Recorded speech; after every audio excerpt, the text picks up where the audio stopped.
अच्छा साथियों, हम गायिका नीतू राज अपने साथियों की आवाज में ओपी म्यूजिक के तरफ से एक नया कांड आप लोगन के भेजत बनी। जोन कांड इस समय चर्चा के विषय बनल बा।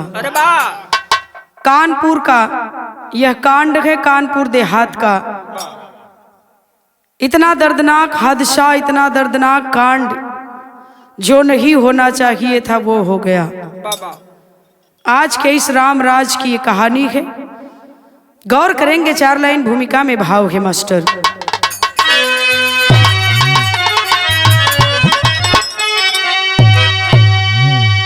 अच्छे दिन तो गजब आ गए साथियों, माता बहनें लूटी जा रही है रोजाना। राम हनुमान मोदी और जोगी जी है, राम का राज है भ्रम में धोखा न खाना। कहते हैं ये पढ़े या बढ़े बेटियां,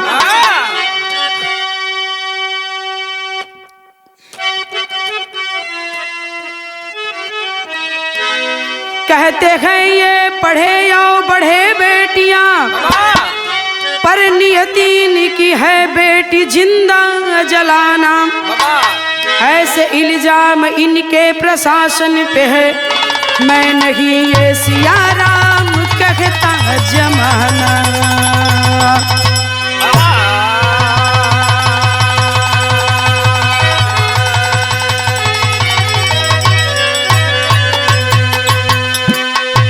बाबूजी, जहां आज का ये हिंदुस्तान हमें ये सपना दिखाया गया कि अच्छे दिन आएंगे, अच्छे दिन आने वाले हैं, अच्छे दिन आ गए।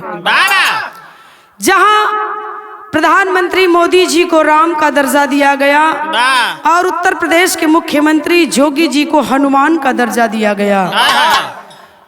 उन्हीं राम और हनुमान के इस हिंदुस्तान उत्तर प्रदेश कानपुर देहात का ये कांड है। एक लाइन गजल का अंदाज मास्टर। का गजल है, खोल के बोला। अरे मैंने सुना है मैं खाने का, अरे मैंने सुना है मैं खाने का, अरे न हम बदलने वाला है। अब खोल के बोतल रख दे सान, जा बदलने वाला है।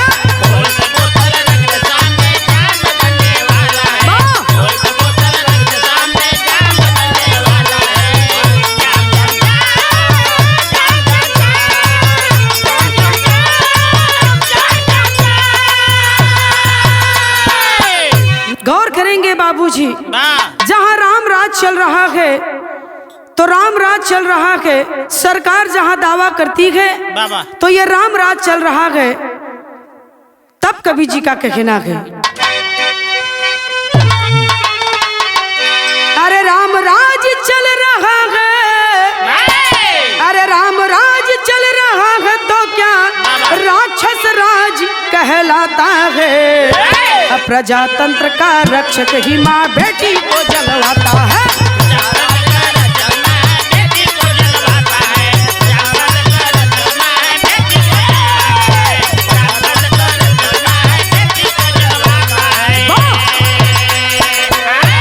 अगर यह राम राज चलत है तो राक्षस राज कौन चीज के कहल जाला? ऐसा नहीं, यही प्रजातंत्र है। बारे सरकार के ऐसे ऐसे प्रशासनिक लोग। बाबा कहना के मास्टर, कहानी यही से शुरू भइल।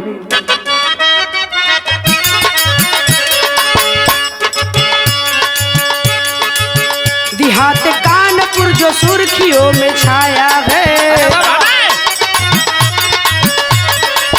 वही का मामला प्रकाश में जो आया है। गांव मड़ौली रूरा थान का इजहार सुने, कृष्ण गोपाल का रहता वही परिवार सुने। पत्नी पर मिला नेहा बेटी सयानी है, 2 बेटों के साथ रह रहते खानदानी रे। बंजर जमीन पे मकान जब बनवाए हैं, बंजर जमीन पे मकान जब बनवाए हैं, बंजर जमीन पर मकान जब बनवाए हैं, प्रशासन पटवारी आदेश दे गिराए हैं।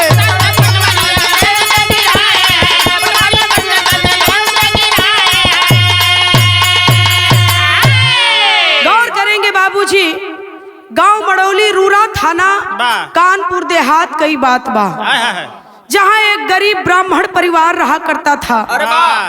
लेकिन बंजर जमीन पर उस ब्राह्मण परिवार का निवास हुआ करता था। ब्राह्मण परिवार उस बंजर जमीन पर अपना मकान बना करके बहुत दिनों से रह रहे थे। घर में कौन कौन था? कृष्ण गोपाल परिवार के मुखिया और उनकी पत्नी परमिला देवी और 2 बेटे और 1 बेटी जिसका नाम था नेहा। यही परिवार था और इन्हीं सदस्यों के साथ ब्राह्मण कृष्ण गोपाल जी रहा करते थे अपनी बेटी, पत्नी और 2 बेटों के साथ। ये उनके परिवार के सदस्य हैं। लेकिन कहानी यही से शुरू होती है बाबूजी। कानपुर देहात में ये गरीब परिवार गलती क्या कर बैठा? गलती इतना ही था कि वो बंजर जमीन पर अपना आवास बना बैठे थे। यही से बिरहा की कहानी शुरू होती है। बड़ी दर्दनाक कहानी है बाबूजी। बिरहा में एक लाइन गीत का अंदाज है।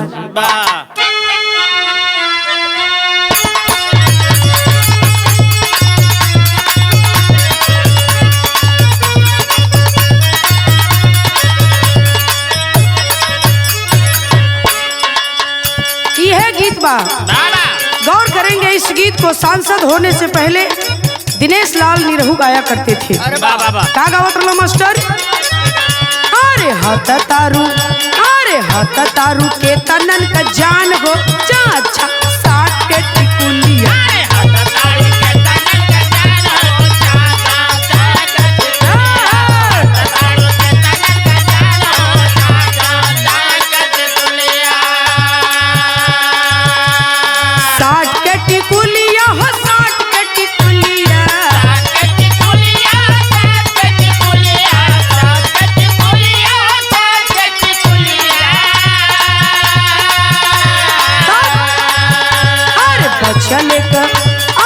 चले का नाही बाटे कान हो, चाचा साथ के टिकुलिया।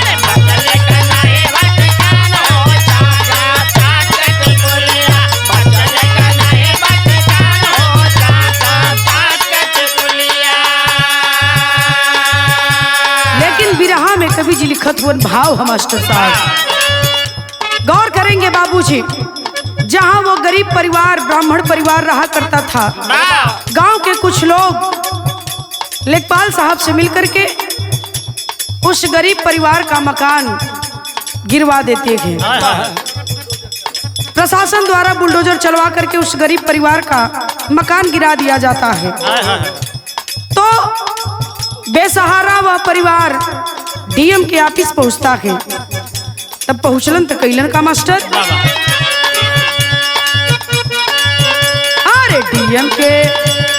डीएम के दे अइला जाके ज्ञापन, कहा परिवार रखी आपन, रखी आपन।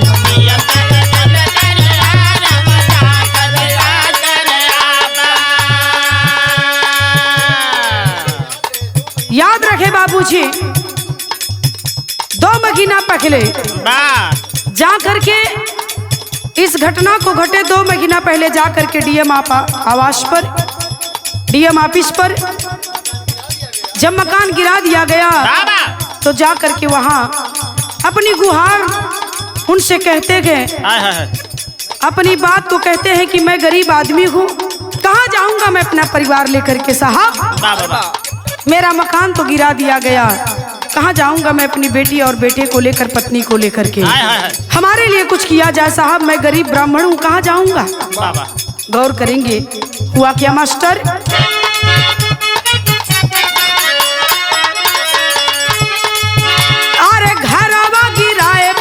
प्रशासन लेकर पाल हो।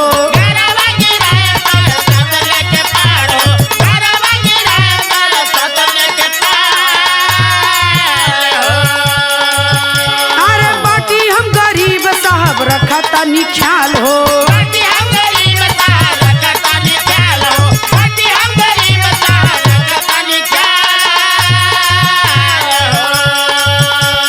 कहली कराई सत्यापन कहा परिवार रखी आपन।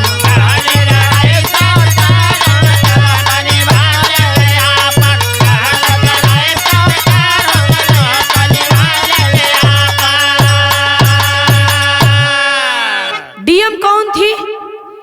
जो महिला विभाग से महिला डीएम नेहा जैन हुआ करती थी। वहां की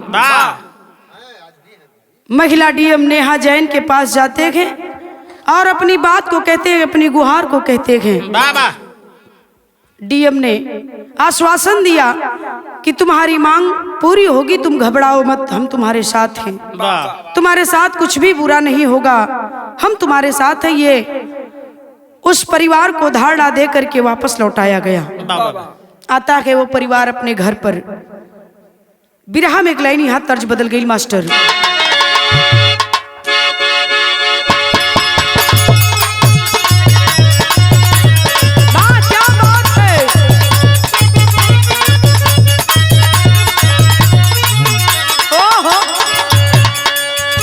गीत बा कौनो मेहरारू कहत बा ऊपर मरद रेल का ड्राइवर रहला मास्टर। का कहे?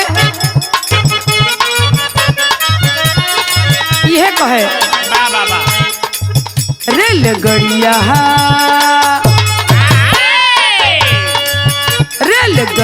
चलावे ला बलमुआ, रेलगड़िया चलावे ला बलमुआ, देखेला नहीं लाल झंडी। रेलगड़िया चलावे ला बलमुआ, देखेला नहीं लाल झंडी। रेलगड़िया चलावे ला बलमुआ, देखेला नहीं लाल झंडी। का कही बतिया हो, का कही बतिया,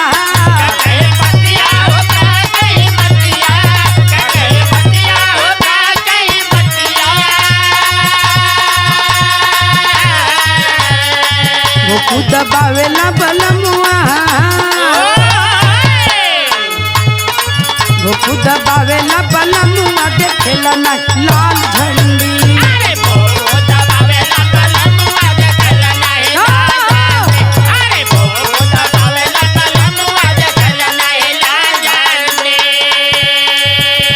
लेकिन जब उस गरीब परिवार का मकान गिरा दिया जाता है तो वो गरीब परिवार डीएम आवास पर अपनी बात को कह करके जब आया तो झोपड़ी बनाया है।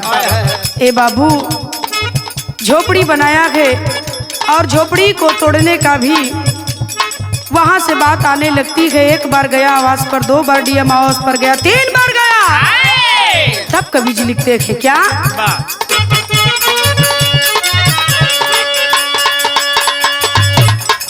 झोपड़ी लगा के खाना दनवा,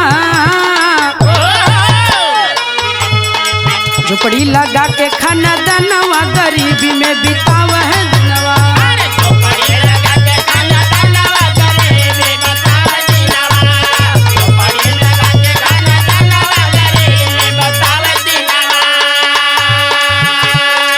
का कहीं हलिया हो, का कहीं हलिया,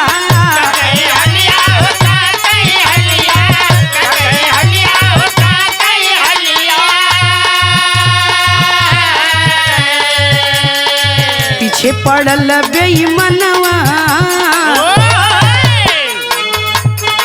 पीछे पड़ल बेईमानवा, गरीबी में बितावा है दिनवा।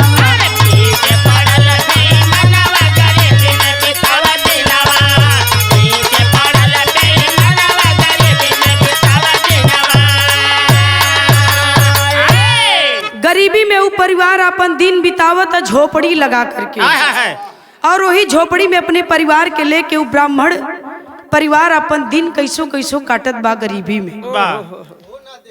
अब वो ना देख गयल ए सरकार के प्रशासन से। मकान तो गिरा ही दिए थे सब, नहीं देख पाए उसकी झोपड़ी को भी बाबूजी। आंख में गड़े लगल झोपड़ी वो गरीब परिवार का। कुछ गांव वालों को लेकर के अशोक लेखपाल से फिर जाकर के कुछ गांव वालों को लेकर के लेखपाल साहब फिर से दरखास्त पे दरखास्त देवे लगलन। ए बाबू, यही से लोग कहलन कि गरीबन का धरती पर कोई ना है। गरीबों का इस धरती पर कोई नहीं है बाबूजी, ये सच्चाई है। 500 बीघा जमीन कम से कम भूमाफिया कब्जा करके बैठे हैं, वहां कोई नहीं जाता है पूछने के लिए। अगर आधा बिस्सा एक बिस्सा में कोनो गरीब अपन झोपड़ी बना करके अगर रहत है तो वो आंख में अमीरन के गड़े लगत है। बारे दुनिया का लोग। बिरहा में गीत बदल गिल मास्टर भइल का कहानी।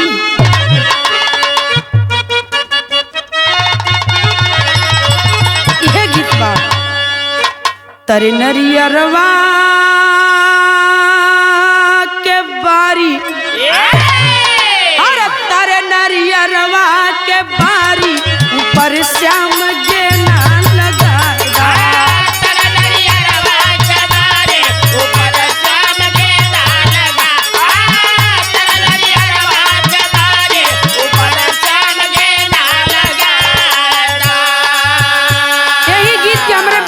मेहरारू गावेली मास्टर का गावेली।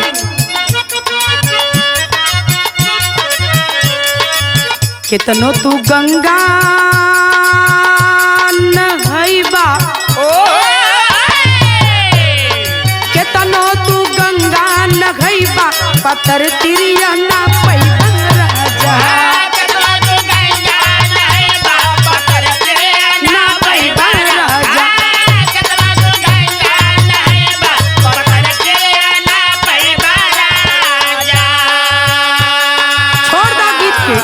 लेकिन बिरहा में कभी जी भाव लिखत हो मास्टर का भाई। ले करी के ले करी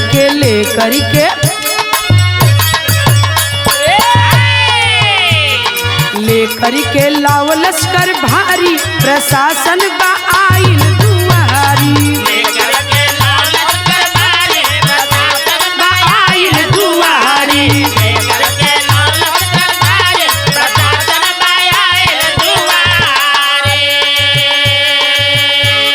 लेखपाल अशोक सिंह बोलला ओ भाई, बोलले ओ भाई,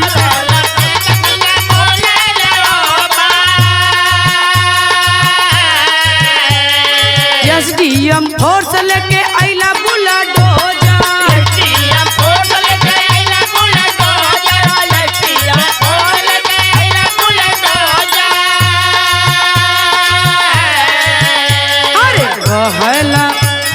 कहला दा झोपड़ी उजारी प्रशासन बा आइल दुआरी।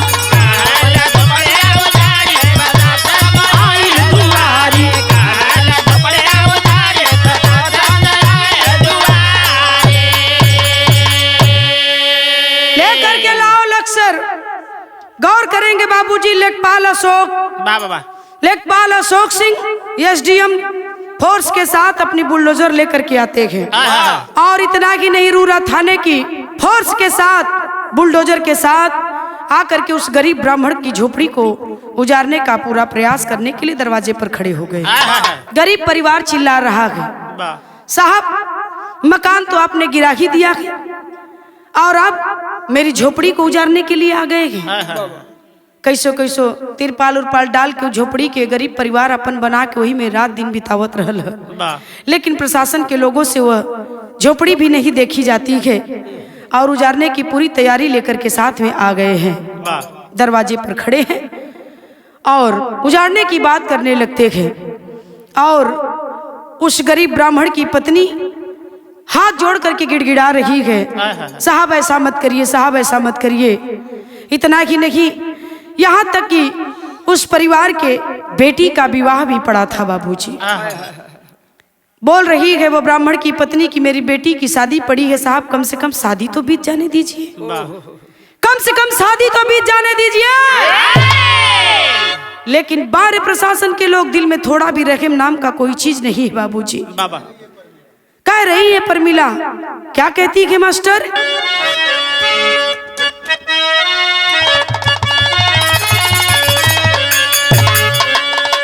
अरे पातर ही राम जी के, पातर ही राम जी के, 72 बा कमरिया रामा।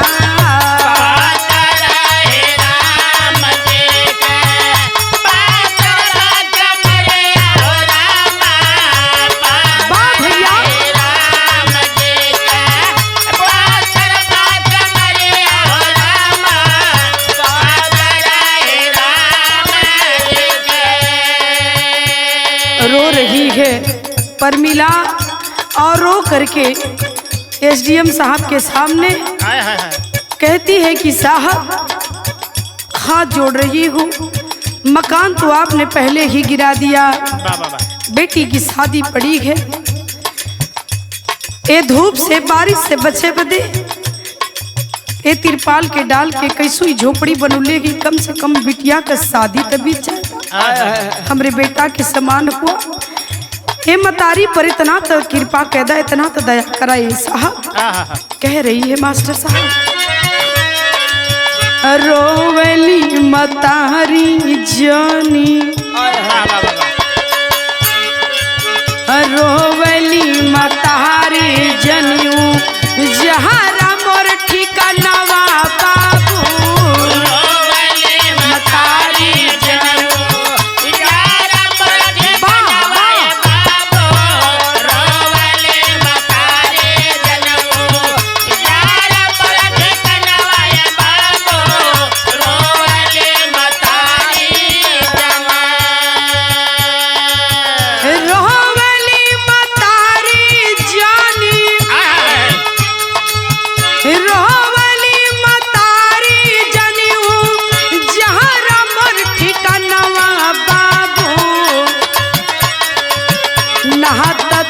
जी देवा यही, नहाता जी देवा यही में अपना परनवा ये बाबू, नहाता जी देवा यही में अपना परनवा ये बाबू, नहाता जी देवा यही में अपना परनवा ये बाबू, नहाता जी देवा।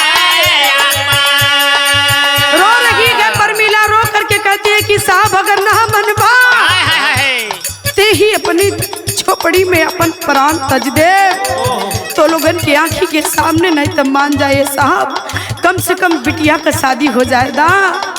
रो करके वो अबला कहती है मास्टर का कहली है, दिहला गिराई हमारी आई के भवन,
करके अपनी बात को कहती है परमिला, वह ब्राह्मण की पत्नी, लेकिन बाहर प्रशासन के लोग कान पर जू तक नहीं रेंगती है बाबू। एक बार भी तो दिल में इंसानियत आई होती कि एक इंसान होने के नाते अगर दिल में इंसानियत है तो एक बार उसकी बात पर तरस खाए होते तुम। लेकिन बारे वर्दी का रोब, क्या यही वर्दी का रोब है, यही पद है, इसी दिन के लिए तुम्हें यह पद दिया गया। तुम किसी के साथ खिलवाड़ कर सकते हो। एक बार तो सोचना चाहिए था कि ये कह रही है, इसकी बात पर गौर किया जाए, कम से कम इस लड़की की शादी तक तो रुक जाओ। इतना जरूरी था तुम्हें, इतना जरूरी था। वही बंजर जमीन, उतना की जमीन से तुम्हारा क्या होता। रो करके अपनी सारी बात को कहती है कि अगर नहीं मानोगे तो इसी अपने झोपड़ी में अपने बेटी को लेकर के मैं जल जाऊंगी, मर जाऊंगी, प्राण दे दूंगी, लेकिन अपना घर इस वक्त मैं नहीं छोड़ूंगी। सारी बात रो करके वह परमिला कहती है, लेकिन प्रशासन के लोग वहीं खड़े ठहाके लगाते हैं। कहना कि मास्टर उतना ही नहीं हुआ क्या मास्टर, अंतरा में भाव है भाई। बिटिया के लेके बंदा कोयली के वड़िया,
परमिला अपनी बेटी को लेकर अपने झोपड़ी में जाती है और दरवाजा को बंद करती है। मीडिया के लोग वही खड़े थे जो बराबर कैमरा चल रहा था।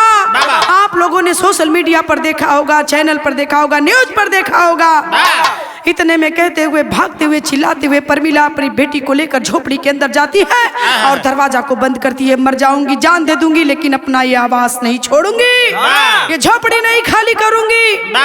अपनी बेटी को लेते झोपड़ी के अंदर जाती है और दरवाजे को बंद कर लेती है। देखते कि देखते झोपड़ी के अंदर आग लग जाती है बाबूजी। और जब आग का लपट निकलने लगता है, ऊपर से प्रशासन के लोग देख रहे हैं, उसके बाद भी नहीं मानते हैं। होता क्या है, टेरी में भाव है मास्टर।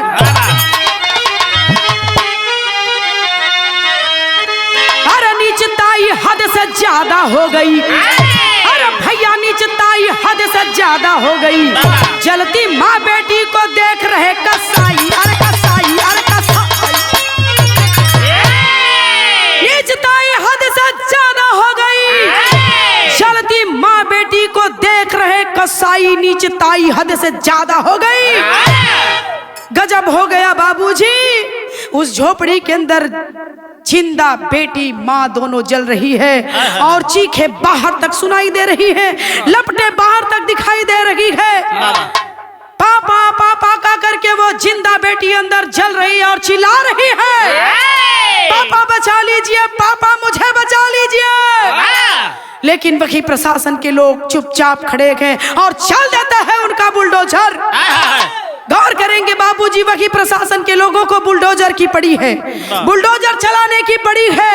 ये नहीं सोच रहे हैं कि अंदर माँ बेटी जिंदा है, दोनों जल रही है, उनको बचाया जाए, ना कि झोपड़ी गिराया जाए।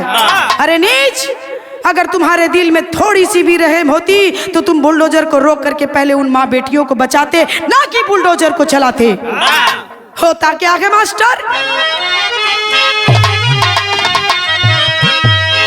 जिंदा जलली, अरे जिंदा जलली माँ बेटी, वही जुनिया दुनिया देख ले, चारों ओरी धधकत बाय अगिनिया दुनिया देख ले।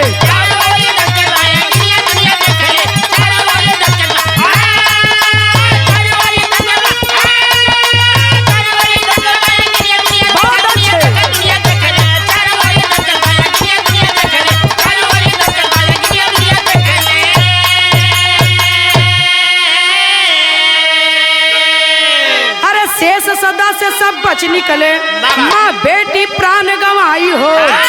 अब वीडियो कैमरा लगा था सगरो, मीडिया दिया दिखाई हो। रूरा थाना कई करुण कखनिया दुनिया देख ले, क्रोध में दौड़ा लड़का और पुरनिया दुनिया देख ले।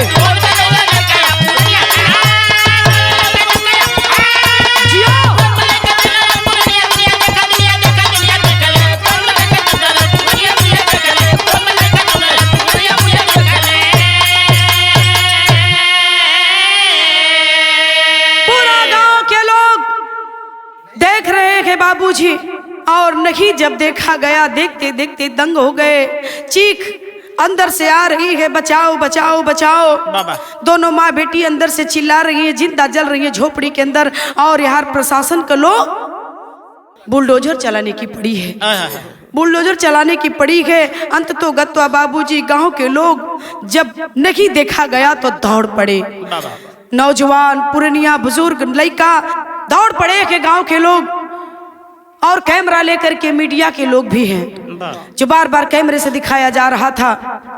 आज भी गवाही है वो कैमरा, तमाम सोशल मीडिया पर ये न्यूज है, लोग देख रहे हैं। और वही प्रशासन के लोग खड़े हैं, लेकिन कोई ये नहीं सोच रहा है, एक बार भी नहीं सोच रहा है कि बुलडोजर को रोक करके पहले माँ बेटी अंदर जल रही है उनको बचा लिया जाए। बाहरी दुनिया के लोग, बाहरी प्रशासन के लोग, यही रामराज है बाबूजी। यही अच्छा दिन का सपना दिखाया गया, जो आज अच्छा दिन हम लोगों को देखने के लिए मिल रहा है। यही रामराज है, यही हनुमान राज है। क्या कहना के मास्टर, अल्लाह का लाइन है का भाई?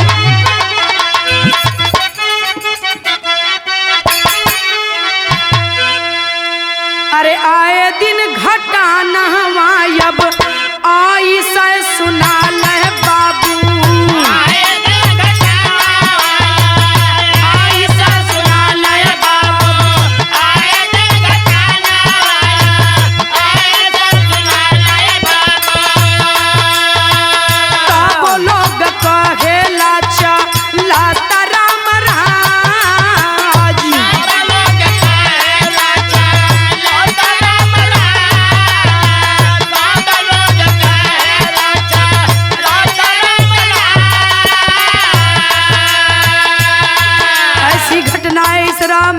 बाबूजी आए दिन देखने को सुनने को मिल रहा है।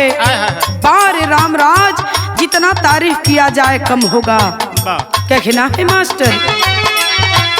बिटिया का शादी होई के बोली जहाँ उठती है बाबू,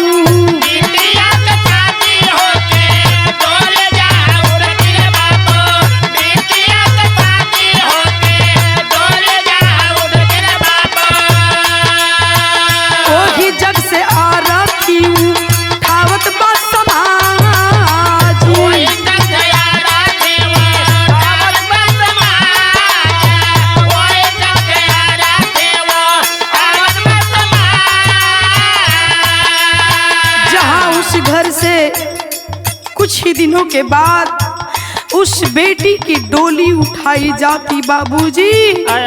आज उसी घर से, उसी जगह से उस बेटी की अर्थी को उठाया जा रहा है, और साथ साथ उस माँ की अर्थी को उठाया जा रहा है। बारे रामराज कहना है मास्टर, दोषी चाहे जो होई, दोषी चाहे जे होई, कानून सिद्ध करी है बाबू। दोषी चाहे जे होई, कानून सिद्ध करी है बाबू। दोषी चाहे जे होई, कानून सिद्ध करी है बाबू। लेकिन तमन्ना वहटा पे गिरल बाटे गाजी, तमन्ना वहटा पे गिरल बाटे गाजी, लेकिन तमन्ना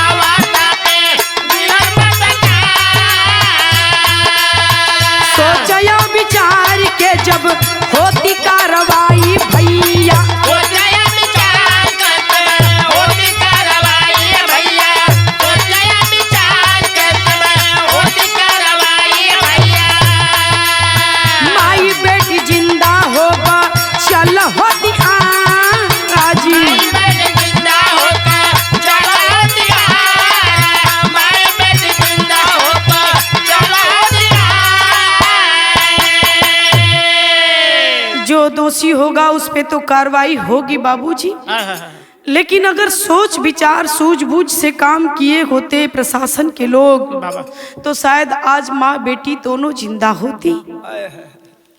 लेकिन थोड़ा सा भी सब्र नहीं किए, ना थोड़ा विचार किए। जो ब्राह्मण परिवार आज उस घर में जिंदा जल गया एक अपने आसियाने के लिए। दुनिया में लोग कहलन कि सबसे अनमोल चीज ओकर बेटा होला, ओकर बेटी, ओकर परिवार, ओकर घर। इससे बड़ा दुनिया में कुछ भी नहीं गए।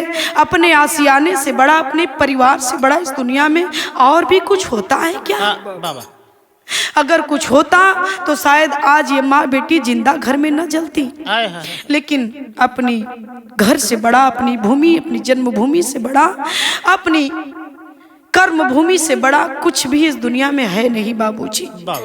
आज दोनों माँ बेटी घर में जिंदा जल गई। लाश लेकर के गांव के लोग बैठे गए। जब तक मुख्यमंत्री आदित्यनाथ जोगी नहीं आ जाते हैं तब तक इस लाश को हम जलने नहीं देंगे, ना आगे बढ़ने देंगे। लेकर धरने पर लोग, गांव के लोग बैठ गए हैं। लाश को दिया नहीं जा रहा है। मुआवजे और नौकरी की मांग हो रही है। पीड़ित परिवार को तत्काल राहत दिया जाए, मुआवजा दिया जाए, बेटों को नौकरी दी जाए, अन्यथा दोषियों पर कार्रवाई की जाए, अन्यथा इस लाश को आगे नहीं बढ़ने देंगे। गांव के लोग इतना सपोर्ट कर रहे हैं बाबूजी, लेकिन बाहरी प्रशासन के लोग इसी दिन के लिए तुम्हें ये पद दिया गया था कि तुम्हें इतना जघन्य अपराध करना है। इतना ही नहीं बाबूजी, जब नाराज गांव के लोग गुस्से में लाल हैं तो उप मुख्यमंत्री से, डिप्टी सीएम से बात कराया गया और डिप्टी सीएम ने और आश्वासन दिया जितना आपकी मांग है, आपकी मांग को हम पूरा करेंगे, आप घबराइए नहीं, हम आपके साथ हैं। डिप्टी सीएम ने आश्वासन दिया उस पीड़ित परिवार को कि तुम्हें राहत मिलेगी, घबराओ मत, हम तुम्हारे साथ हैं। जो हुआ बहुत गलत हुआ, ऐसा नहीं होना चाहिए था। उन्होंने आश्वासन तो दिया है, लेकिन नौकरी की भी मांग किया वो परिवार, उस पे भी आश्वासन दिए। लेकिन गौर करेंगे बाबूजी, बात यही पूरी नहीं हो जाती है। आए दिन ऐसी घटनाएं घट रही है। रोजाना कहीं ना कहीं कुछ न कुछ ऐसा दर्दनाक हादसा देखने को मिल रहा है। अगला परिवार शिकार न हो, इसलिए नीतू राज का कहना है क्या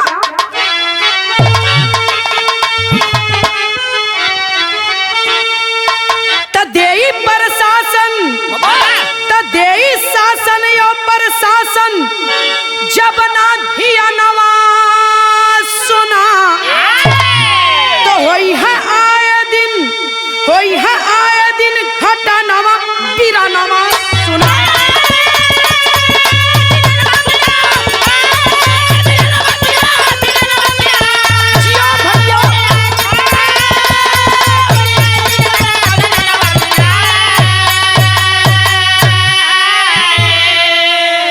तो घुसखोरी के लालच में लखपाल तहसीलदार हो, कब्जा दिलवावा हटा वावा धुआंधार हो। बाटा परेशान इनसे अरे सब किसनवा सुना तो होई है आए दिन घटा नवा पीरा नवा सुना।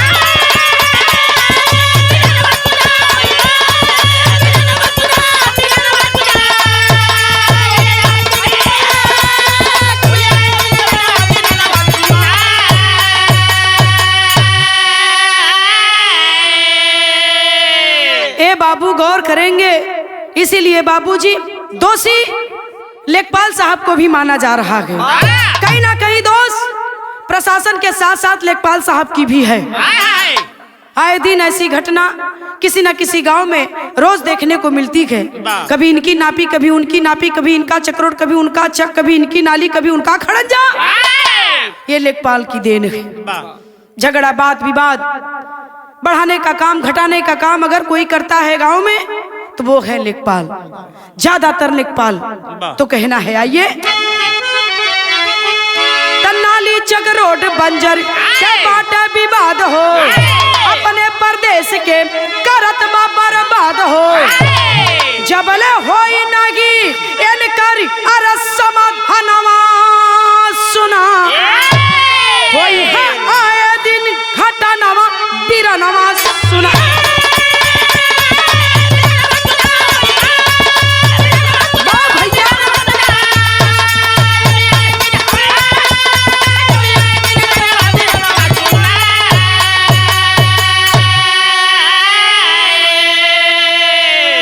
बाबूजी, सरकार को चाहिए कि नाली खड़ंजा रोड चक्रोड ये सब जो बात है विवाद है इनको कानूनी ढंग से किसी के कहने पर नहीं अपने ढंग से कानूनी प्रक्रिया से उसे देखा जाए किया जाए ताकि ऐसे हादसे से बचा जा सके।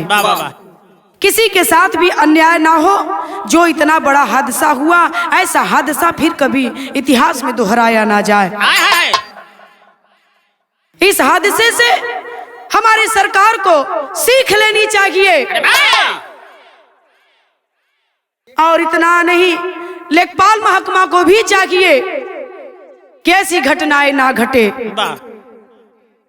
मानवता का परिचय दे और भविष्य में ऐसी घटनाएं कभी न दोहराई जाएं। मेरे गीत गाने का कहने का यही मतलब था, यही तात्पर्य था। ऐसी घटना कभी किसी के साथ ना घटे। गरीब होना कोई पाप नहीं है, गरीबों का इस तरह मजाक बना देना यही महापाप है।